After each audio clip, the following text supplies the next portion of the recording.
अच्छा जी, ये क्वेश्चन काफ़ी लोग पूछ रहे थे कि यार क्या करें? तो मेरे ख़्याल से ये पहला क्वेश्चन जो होना चाहिए उस हमें एवरेज करना चाहिए कि नहीं? एक ये क्वेश्चन होना चाहिए। अच्छा, अगर आप इसके कंक्लूजन पे चले जाते हैं कि एवरेज नहीं करना चाहिए, तो फिर हमारे पास 2 ऑप्शन बनते हैं। या तो होल्ड करें और या सेल करें। तो ये बेसिकली सॉर्ट ऑफ 3 क्वेश्चन हैं।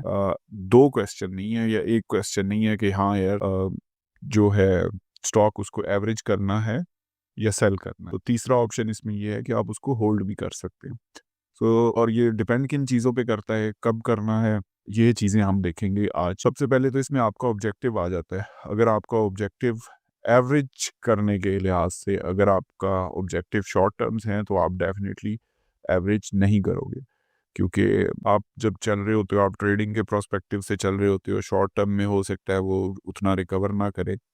और अगर आप लॉन्ग टर्म में देख रहे हो चीज़ों को और इन्वेस्टिंग की तरफ हो, तो फिर आप एवरेजिंग की तरफ जाते हो। लाइकवाइज आपकी इन्वेस्टमेंट्स का इनफ्लो है, आपकी इन्वेस्टमेंट अगर वन टाइम है और आप उससे ट्रेडिंग कर रहे हो, तो फिर आप एवरेज की तरफ नहीं जाते। आप कहते हो कि यार इसको सेल करें या होल्ड करें या मज़ीद रिस्क नहीं लेना चाह रहे होते। लाइकवाइज अगर आपका इनफ्लो इन्वेस्टमेंट्स का कॉन्स्टेंटली आ रहा है, तो फिर आप उसमें जा रहे होते हो कि हाँ ठीक है, हर मंथ मैं एक अमाउंट इन्वेस्ट कर रहा हूँ, तो इसको आहिस्ता आहिस्ता एवरेज करता है। इसके अलावा आपने स्टॉक कौन सा चूज़ किया है, किसके बारे में आप बात कर रहे हैं, वो रिस्की है, कम रिस्की है, मीडियम है, उसका रिस्क है, कौन सी कैटेगरी में वो आता है। अगर तो वो हाईली रिस्की स्टॉक है, तो फिर आप उसको एवरेज नहीं करते, और करते भी हैं तो 30 से 40% जब वो गिर चुका होता है। और अगर मीडियम है तो वो 20% के करीब, और अगर कोई बहुत ही स्टेबल किस्म का स्टॉक है, तो फिर जब आप एवरेज करते हो उसको, वो 10% नीचे आता है, तो एवरेज करनी नॉर्मली करते हैं। अब ये आता कितने दिनों में, ये एक अलग क्वेश्चन है। कुछ जल्दी आ जाते हैं, कुछ बाद में आते हैं, तो आपने तब तक अमाउंट को होल्ड करना होता है। स्टॉक मार्केट में जो एक और चीज़ जो सबसे ज़्यादा लोगों के लिए मसला बनती है, अकाउंट्स में पैसे पड़े हैं और उनको मसला हो जाता है कि यार लूँ कुछ ना कुछ लूँ, कोई चीज़ ऊपर जा रही है तो यही ले लूँ, इसी में कूद जाऊँ। तो ये चीज़ें फिर नुकसान करती हैं। अच्छा, लाइकवाइज़ अगर आपकी इनकैशमेंट की रिक्वायरमेंट्स हैं, आप जल्दी चाह रहे हो कि आपका पोर्टफोलियो इन कैश हो, तो उस केस में आप क्या करोगे? आप एवरेज करोगे या आप उसको निकालोगे कि इन कैश करोगे? तो नॉर्मली अगर आपकी इनकैशमेंट की रिक्वायरमेंट्स देर से हैं, तो फिर आप एवरेज की तरफ जाते हो, लेकिन अगर आपकी जल्दी हैं, तो आप होल्ड रखते हो, आप उसको इनकैशमेंट की तरफ नहीं लेके जाते। लाइकवाइज़ मार्केट में क्या स्टेज चल रहा है? मार्केट का बुल रन चल रहा है, बुल रन किस लेवल पे है? अगर तो बुल रन चल रहा है, तो फिर आप एवरेज कर लेते हो, लेकिन अगर वो मार्केट बेरिश की तरफ है, तो फिर आप एवरेज थोड़ा डिले करके करते हो। अगर तो बुल रन है, तो फिर हो सकता है 5-10% गिरे, तो आप कहोगे हाँ यार मैं एवरेज कर लेता हूँ। अगर बेरिश है, तो फिर आप कहोगे नहीं, 20 से 25% या 30% गिर जाए फिर मैं करूँगा, क्योंकि आपको पता है चीज़ें नीचे आ रही हैं और सस्ती हो रही हैं विद पैसेज ऑफ टाइम। अच्छा, ये भी हो सकता है कि मार्केट बुलिश हो और आपका एक स्टॉक जो है वो स्पेसिफिकली बेरिश हुआ हो। ये भी इक्वली पॉसिबल है और ये होता है मार्केट में। अच्छा, करनी कब चाहिए? ये डेज़ में, मंथ्स में, ईयर्स में, over the period of time आपने करनी है। ऐसा नहीं करना कि एक ही दिन में एवरेज कर दे। और एवरेज की क्वांटिटी ये करनी है कि आपने अगर पिछली दफ़ा लेट्स सपोज़ 100 शेयर्स थे आपके पास, तो इस दफ़ा आपने जब करना है, नीचे जाके बाय करना है, तो वो 50 पे करना है। 50 शेयर्स परचेज़ करने हैं, 100 ही दोबारा नहीं करने। और सेकंड कम से कम 20, 10, 15, 20% नीचे जाए आपकी कॉस्ट से, एवरेज कॉस्ट से, फिर आपने करनी। अच्छा, लाइकवाइज आपने ड्रॉप की रीजंस भी देखनी है। अगर ड्रॉप परमानेंट नेचर का है, तो फिर आप इन्वेस्टमेंट जो उसको एवरेज कर रहे हो, तो अगर परमानेंट नेचर का है, तो यानी आपको लॉस हो चुका है। आप जो खबर आई है या जो चीज़ मार्केट में आई है, उस खबर की वजह से वो प्राइसेस नीचे आई हैं। अब हो सकता है ऊपर जाने में थोड़ा टाइम लगे। तो ड्रॉप की रीजंस भी अफेक्ट करती हैं कि आपने एवरेज करना है या सेल करना है। लाइकवाइज सेक्टर का ट्रेंड क्या चल रहा है? अगर सेक्टर में ट्रेंड ही यही है कि चीज़ें नीचे जा रही हैं, तो फिर आप इतनी जल्दी एवरेज नहीं करते उसको नॉर्मली। लाइकवाइज रिस्क टॉलरेंस, आपने 100 रुपए की कोई चीज़ ली और आपने इन्वेस्ट कर दिया, उससे एक स्टॉक बाय किया और स्टॉक में आपने वो रिस्क पे लगा दी वो अमाउंट। अब फर्दर अगर आप उसको एवरेज करने जा रहे हो, तो आपने फर्दर एक और अमाउंट उस पे लगा रहे हो। तो नॉर्मली जो हम कहते हैं कि हारते हुए घोड़े पे मजीद पैसे लगा रहे हो आप, इन अदर वर्ड्स जब आप एवरेज कर रहे हो उसको, तो उस केस में भी आपने देखना होता है कि आपकी रिस्क टॉलरेंस कितनी है।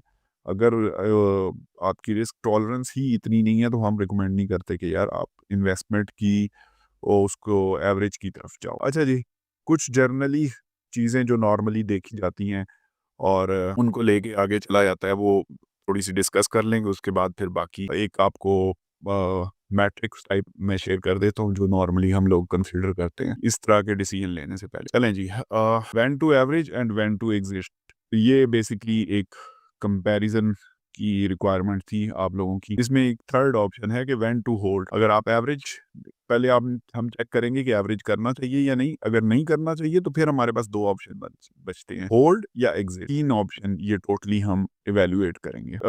ये जो है गाइडलाइंस आपको प्रिंसिपल्स प्रोवाइड करेंगी कि आप कॉन्फिडेंटली इन्वेस्ट जब आप चीज़ें कर रहे हो तो आप कॉन्फिडेंटली डिसीजन मेकिंग करें और आपकी इर्रेशनल होके डिसीजन मेकिंग नहीं करनी है आपने। अच्छा जी, provide a clear framework for decision making आपको प्रोवाइड करेगा। Avoid emotional reaction to market volatility, ये हो जाएगी। Strengthen portfolio resilience and discipline. Normally when to average और बाय मोर, डेफिनेटली जैसे कि बताया आपके फंडामेंटल स्ट्रांग है, definitely you go for the average. अगर आपके फंडामेंटल्स में मसला आ रहा है फिर डेफिनेटली आप एवरेज की तरफ नहीं जाओगे। ग्रोथ के आउटलुक आपको पॉजिटिव नज़र आ रही है कंपनी की तो आप उसको एवरेजिंग की तरफ जाओगे। Likewise price drop caused by market noise, market में जो नॉइज चल रही थी उसकी वजह से प्राइस ड्रॉप हुई है तो आप एवरेज की तरफ जाओगे। ये ज़्यादा फर्क नहीं पड़ता, टेम्पररी ड्रॉप है। तो अगर परमानेंट ड्रॉप है, कोई बुरी खबर है या किसी बुरी वजह से हुई है और आपको पता है कि वो कंडीशन परमानेंट है तो फिर आप एवरेज की तरफ नहीं जा। लाइकवाइज कैश फ्लोज के स्टेबल हैं, डेट मैनेजेबल हैं तो आप एवरेज की तरफ जाओगे। अगर वो मैनेजेबल नहीं है, स्टेबल नहीं है तो फिर आप एवरेज की तरफ नहीं जाते। मैनेजमेंट रिलायबल है, आप एवरेज की तरफ जाओगे, नहीं तो आप एवरेज की तरफ नहीं जाओ। सेक्टर के ट्रेंड पॉजिटिव है तो आप एवरेज कर लो। अगर सेक्टर का ट्रेंड ही पॉजिटिव नहीं है तो आपने एवरेज करके क्या कर। लाइकवाइज मार्केट सेंटीमेंट यही है कि मार्केट रिकवर हो जाएगी विद पैसेज ऑफ टाइम तो आप उसको लेके चलोगे कि हाँ मैं एवरेज कर ले। बिजनेस मॉडल उसका बहुत अच्छा है जिसपे हर किसी को ट्रस्ट है कि हाँ यार वो रिकवर कर जाएगी जैसा भी है, तो उस केस में आप फिर उसको एवरेज करके और मजीद बाय करोगे और उसको होल्ड करोगे over the period of time. Just like ये PQL का हमने पीछे बताया था कि यार उसका बिजनेस मॉडल चेंज हुआ है और चेंज होने के बाद वो बहुत अच्छे रिटर्न्स की गारंटी दी है उसको गवर्नमेंट ने। इस तरह की चीज़ें आप देखते हो और फिर अगर वो नीचे जाता है तो फिर आप एवरेज करते हो और होल्ड कर। आपका पोर्टफोलियो जो है आपने जो डिसीजन लिया हुआ है कि हाँ इस इन्वेस्टमेंट में मैंने इतनी अमाउंट स्टक करनी है, इतने % का रिस्क लेना है, वो अलाउ करता है कि आप मजीद रिस्क ले सकें तो आप एवरेज की तरफ जा रहे हो। डेफिनेटली जब वो स्टॉक नीचे गिरा है तो आप एवरेज का तभी सोचते हो कि जब उसका आपका लॉस आना शुरू हो जाता है। तो पहले आप लॉस ले रहे हो, मजीद आपने लॉस लेना है तो डेफिनेटली आप सोचोगे कि यार 1 करोड़ के लेट्स सपोज आपने फंसाए हुए हैं पैसे एक स्टॉक में और फिर 1 करोड़ और डाल रहे हो तो आपका एक्सपोजर इतना है पोर्टफोलियो में कि आप उसको बर्दाश्त कर सको। लिक्विडिटी अवेलेबल है आपकी कि आप उसको मजीद एवरेज डाउन कर सको over the passage of time. अगर तो है डेफिनेटली यस है तो आप उसको एवरेज करोगे, अगर नहीं है तो फिर आप उसको एवरेज नहीं करो। आप लॉन्ग टर्म हॉरिजन पे लेके चल रहे हो तो लॉन्ग टर्म के केस में मोस्ट ऑफ द टाइम आप इसको एवरेज कर लेते हो। लेकिन अगर आप लॉन्ग टर्म नहीं लेके चल रहे, शॉर्ट टर्म में चल रहे हो, ट्रेडिंग कर रहे हो तो फिर आप उसको होल्डिंग जो है अपनी उसको एवरेज नहीं करते शॉर्ट टर्म में। इसी तरह डिविडेंड उसके स्टेबल हैं, सॉलिड हैं, अगर तो हैं तो आप उसको एवरेज करोगे। अगर स्टेबल नहीं है तो फिर पहले ही ईंट है आपके पास पड़ी है, कोई रिटर्न तो दे नहीं रही, तो मजीद ईंटें लेके उनको क्या करना है, घर तो उनसे बनने से रहा ना। तो अगर स्टॉक आपके पास पड़ा है और कोई रिटर्न नहीं दे रखी है इलेक्ट्रिक की तरह और लॉस मेकिंग है और आप उसको एवरेज किए जा रहे हो तो उससे बेहतर है कि ईंट ले लो, वो कुछ शायद रिटर्न दे जाए। ये इलेक्ट्रिक तो फिर जुआ होगा तो फिर रिटर्न मिलेगा और वो भी साल में एक आधी दफा हो जाता है। मिल जाए तो आपकी किस्मत, नहीं मिले तो फिर अल्लाह के भरोसे बैठे। आपकी रिस्क टॉलरेंस लाइकवाइज जो अभी डिस्कस हुई थी कि यार रिस्क आप मजीद 1 करोड़ लगा चुके हैं, मजीद 1 करोड़ लगाने जा रहे हैं और फंसाने जा रहे हैं उस स्टॉक में मजीद बाय करके एवरेज करने, तो आपकी रिस्क टॉलरेंस भी है उतनी या नहीं है। अच्छा जी, इसके बाद आ जाता है जी कब आप सेल करें या लॉस बुक करें। तो सेल आपने लॉस तब बुक करना है जब फाइनेंशियल डिटेरिएट हो रहे हो। सेकंड, बिजनेस मॉडल चेंज हुआ और वो बहुत नेगेटिवली चेंज हो गया, तो उस केस में कि जैसे अभी कई पावर जनरेशन यूनिट्स हैं उन वो लॉस में जा रहे हैं, अभी गवर्नमेंट से मुआहदे रीनेगोशिएट हुए हैं, लेकिन कुछ उसमें से रिकवर भी कर गए हैं। तो जैसे-जैसे वो सामने आते जा रहे हैं मॉडल्स के क्या-क्या उसकी अंडरस्टैंडिंग हुई गवर्नमेंट के साथ, तो आपको क्लियर होता जा रहा है कि यार इनमें से एग्ज़िट करना चाहिए या नहीं। तो इस तरह की जो चीज़ें हैं ये आपको डिसीजन मेकिंग लेने पे फ़ोर्स करती हैं कि आपने सेल करना है या होल्ड करना है। ठीक है? अच्छा, परसिस्टेंट नेगेटिव अर्निंग्स, वो लगातार नेगेटिव में अर्निंग्स दिए जा रहा है, तो फिर आप डेफिनिटली उसको सेल करोगे। गवर्नमेंट से रिलेटेड कुछ न्यूज़ आ जाती हैं या ऑडिट से रिलेटेड या कुछ इंडस्ट्री से रिलेटेड कि यार ये कंपनी या इस तरह की चीज़ें बैन होने जा रही हैं या कुछ चीज़ों पे बैन लग रहा है, तो आप डेफिनिटली उस केस में वो सेल की तरफ जाओ। सेक्टर ही लॉन्ग टर्म डिक्लाइन पे है। जैसे लेट्स सपोज सीएनजी का ले लेते हैं। अभी आपको पता चल रहा होगा कि यार सीएनजी की पहले प्रोडक्शन का इशू आ रहा था। पाकिस्तान में सीएनजी पंप्स वगैरह जो थे, वो एक टाइम पे बूम पे थे, फिर वो डिक्लाइन पे चले गए, फिर ऑयल आ गया। ऑयल तो खैर पहले भी था, लेकिन लोग ऑयल पे चले गए वापस, सीएनजीज़ बिल्कुल ख़त्म होना शुरू हो गई। तो आपको पता है कि सीएनजी अब डिक्लाइन पे है, तो आपने वो उससे अवॉइड करना है। अगर उस तरह के स्टॉक है तो आप सेल करें, निकल जाएँ। लाइकवाइज़ एक टाइम पे आईटी का बूम था। फिर आईटी में जब बाद एआई आया, तो अब आईटी में डिक्लाइन आ रहा है विद पैसेज ऑफ टाइम। यार पहले जो एक सॉफ्टवेयर इंजीनियर था, वो कर सकता था, अब वो आईटी 10 मिनट में करके आपको रिजल्ट दे देती है, और एक इलिटरेट आईटी रिलेटेड बंदे को आप एक अच्छा सॉफ्टवेयर बना के दे सकती है। तो सेक्टर की इस तरह की चीज़ें आपने माइंड में रखनी है। लाइकवाइज बेटर अपॉर्चुनिटीज़ आपके पास अवेलेबल हैं। जो आपके पास पड़ा है माल, आप उससे बेहतर कोई स्टॉक है, अच्छी प्राइस पे मिल रहा है और प्रॉस्पेक्ट्स भी अच्छे हैं, तो फिर डेफिनेटली आप कहोगे यार इसको निकालो, कोई नया ले लेते हैं। पोर्टफोलियो पहले ही बहुत रिस्की हो गया, तो आपने मज़ीद रिस्क नहीं लेना चाह रहे, तो आप कुछ कह रहे हो कि थोड़ा-सा पोर्टफोलियो में से इस कंपनी को निकालें और कोई नई ले आएँ।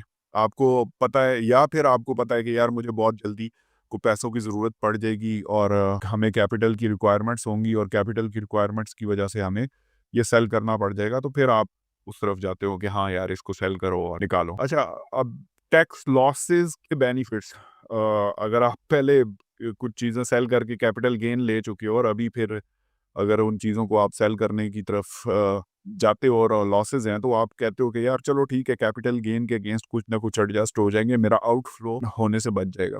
तो उस केसेस में आप कहते हो कि हाँ यार ये सेल करके निकालो। आपके जो सेलिंग है आपकी, या स्ट्रेटजी ही यही है कि आपने जो सेल करनी है वो रिस्क प्रोटेक्शन आपकी स्ट्रेटजी है। तो आप उस केस में सेलिंग की तरफ जाते हो, आप सेल करते हो और अपना पोर्टफोलियो बचाने की कोशिश करते हो। जब वो नीचे जा रहा हो, आप एवरेज की तरफ नहीं दे। इसी तरह decision driven by emotion, avoid this trap. अच्छा जी, कुछ डिसीजंस मेकिंग में आपको पहले भी बताया गया था कि यार कुछ जगह पे तो ट्रैप चल रहा होता है, लेकिन कुछ डिसीजन मेकिंग में ही गलती हो जाती है। तो जब डिसीजन मेकिंग में गलती होती है, तो आप डेफिनेटली फिर जब आपको रियलाइज होती है, तो आप उसको सेल करते हो। यार सेल करके जो गलती हो चुकी है उसमें थोड़ा बहुत लॉस लेके निकलो वहां। तो ये मेन चीज़ें थी जो आपकी सेलिंग की वजूहात बन सकती हैं। जो आप ये पूछते हैं कि यार सेल करना चाहिए या होल्ड करना चाहिए, इस इतना सिंपल थिंग्स नहीं है। इन हर एक स्टॉक वाइज ये डिफर करेगा। हर एक पर्सन, पोर्टफोलियो और उसके कैश इनफ्लोज और ऑब्जेक्टिव्स, ये सारी चीज़ें मैटर कर, एक दो चीज़ें मैटर नहीं कर। अच्छा, एवरेज ओनली व्हेन अगर मैं जर्नली बात करूं, तो average only when fundamentals are intact. Fundamentals उसके बहुत अच्छे हैं, आपको भरोसा है, तो आप उसको एवरेज करो। और सेल जब आपके रिस्क आपका ज्यादा है और रिकवरी का पोटेंशियल कम है, तो डेफिनेटली आप फिर कहते हो कि यार इसको सेल करके निकले। अच्छा, ये चेकलिस्ट एक हम यूज करते हैं जब भी हम डिसीजन मेकिंग कर रहे होते हैं, और ये 2-3 बंदे अपनी अपनी चेकलिस्ट प्रिपेयर करते हैं, और फिर फाइनल उसमें रिजल्ट्स जो भी आता है उसकी बेसिस पे एक फाइनल एक थर्ड पर्सन अपनी शीट प्रिपेयर करता है, और उसकी बेसिस पे डिसीजन मेकिंग होती है। अच्छा, checklist, use checklist before making any decision. एक तो ये है, discuss openly with the team to avoid bias. Definitely कुछ बंदों को कुछ स्टॉक पसंद होंगे, अगर वो उसकी चेकलिस्ट बना रहे हैं, तो वो तो कहेंगे हाँ यार ठीक है, ये मेरे लिहाज से ये कंपनी परफेक्ट है, एफएफसी परफेक्ट है। तो जब वो बायसनेस आ जाती है ना कि यार आपका एफएफसी में कोई रिश्तेदार है, या पापा हैं आपके, या कोई यार दोस्त है, या कज़न है, तो आप डेफिनेटली एक इंक्लिनेशन आ जाती है, या आप खुद मे बी प्रीवियसली जॉब कर रहे हो उधर, या एफएफसी की कोई प्रोडक्ट बेच रहे हो, तो फिर आपकी एक इंक्लाइनेशन आ जाती है। इसलिए आप वो कहते हैं कि बायसनेस नहीं होनी चाहिए। सो 2 या 3 बंदों की नॉर्मली ओपिनियन लेते हैं और फिर डिसाइड करते हैं। अच्छा, स्टे डिसिप्लिन रहना और स्टे कॉन्फिडेंट, ये बहुत ज़रूरी। ये स्टे कॉन्फिडेंट का पता तब चलता है जब का आपका पोर्टफोलियो 10% 20% नेगेटिव में हो और फिर भी आप सेम स्टॉक परचेज कर रहे हो क्योंकि आपको कॉन्फिडेंस है और फ्यूचर में क्या ये रिकवर करेगा और बेहतरी की तरफ जाएगा। अच्छा जी, अब आपसे चेकलिस्ट शेयर कर लेते हैं एक दफ़ा और ब्रीफली उसको देख लेंगे कि यार हम लोग कैसे करते हैं। अच्छा, ये कुछ क्वेश्चंस होते हैं। कंपनी के फंडामेंटल स्ट्रांग हैं, लाइकवाइज जो डिस्कस किए थे। यस, एवरेज कर लो, अगर नहीं है तो सेल और बुक लॉस कर लो। यस के केस में हम इसको देते हैं 1। अच्छा जी, एवरेज जब हम कहते हैं तो इसको देते हैं हम 0 और जब हम कहते हैं कि सेल तो हम यहाँ पे ये 1 मेंशन कर देते हैं। लाइकवाइज इस हर एक क्वेश्चन के वेट्स असाइंड हैं और इन वेट्स की बेसिस पे अ, ये मल्टीप्लाई होता है इससे और ये रिजल्ट्स आगे डिराइव होते हैं। नॉर्मली फॉर एग्जांपल कंपनी के फंडामेंटल स्ट्रांग हैं, अ, अगर यस आंसर है तो वो एवरेज आप उसको करोगे, अगर नो है तो वो डेफिनेटली आप उसको सेल करोगे। सो लेट्स सपोज हम कहते हैं कि यार कंपनी के फाइनेंशियल इतने स्ट्रांग नहीं थे तो हमने सेल सेलेक्ट किया और फंडामेंटल्स की वेटेज 9 है, तो ऑटोमेटिकली 9 इधर ऐड हो जाएगा। लाइकवाइज फ्यूचर ग्रोथ है, आपको लग रहा है कि यार ग्रोथ है, अच्छी होगी तो आप एवरेज करोगे, अगर नहीं है तो फिर आप सेल करोगे। लेट्स सपोज इस कंपनी की जो हम इवैल्यूएट कर रहे थे वो अच्छी नहीं थी तो हमने सेल पे क्लिक कर दिया, तो यहाँ पे ये 4 आ रहा है। इसी तरह अच्छा जी, इसी तरह प्राइस ड्रॉप मार्केट की फंडामेंटल्स की वजह से हुई है या किसी और वजह से, तो आपने उसको देखना है। अगर तो उनकी वजह से हुई है कि यार नॉइज़ की वजह से, तो आप एवरेज कर लो, अगर फंडामेंटल्स की वजह से हुई है तो फिर डेफिनेटली आप उसको सेल करोगे। तो ये उसके रिजल्ट्स आते जाएंगे। लाइकवाइज एडवाइज़र के जो एक्सपीरियंस है उसको भी वेटेज दी जाती है। आपके केस में ये तो अप्लाई नहीं होगा, लेकिन सेकंड ओपिनियन अगर आपके ने किसी थर्ड पर्सन से लेना है तो वो इसको क्या असाइन कर रहा है, वो इसको 1 ले रहा है, 2 ले रहा है और फिर एक थर्ड पर्सन फाइनल हम लोगों का कर लेता है कि कितना है। नॉर्मली डेफिनेटली हर किसी की अपनी अप्रोच होती है और उसके अकॉर्डिंगली फिर वो लेके चल रहा होता है चीज़ों को। अगर स्कोर इसका है 0 से 20 तो नॉर्मली हम कहते हैं कि हम इसको एवरेज कर लेंगे। अगर स्कोर 21 से 35 के दरमियान आ रहा है तो हम होल्ड रखते हैं, हम एवरेज नहीं करते। और अगर ये 36 से 100 के दरमियान आ रहा है किसी भी स्टॉक का तो हम कहते हैं कि यार इसको सेल करो, जान छोड़ो। अच्छा, मेन आप लोग ये इस पे नज़र लगा रहे हैं कैश फ्लो पे और मैनेजमेंट की रिलायबिलिटी है। अगेन वही चीज़ें जो डिस्कस की हैं, सेक्टर के ट्रेंड कौन से हैं, पॉजिटिव हैं, नेगेटिव हैं, मार्केट का सेंटीमेंट कैसा है, पोर्टफोलियो की एलोकेशन कैसी है, डिविडेंड की स्टेबिलिटी कैसी है, फंडामेंटल डिटेरिएट हुए हैं कि नहीं। तो ये तकरीबन 20-25 24 के करीब ये पॉइंट्स हैं और इन पॉइंट्स की बेसिस पे ही हम ये डिसाइड कर रहे होते हैं कि यार इसको सेल करें, होल्ड करें या एवरेज करें, क्या करें इसको। तो नॉर्मली कैपिटल की रिक्वायरमेंट्स हैं, चाहिए मजीद। डिसीजन ड्रिवन बाय इमोशंस तो नहीं था जो पहले लिया था। तो इस तरह की चीज़ें हैं, ये सारी असेस करने के बाद हम डिसाइड करते हैं कि यार इस स्टॉक को होल्ड करना चाहिए या नहीं। चलें जी, बाकी किसी का कोई क्वेश्चन हुआ तो वो फिर व्हाट्सएप कर दीजिएगा, मैं इसको मजीद गाइड कर दूंगा। Thank you.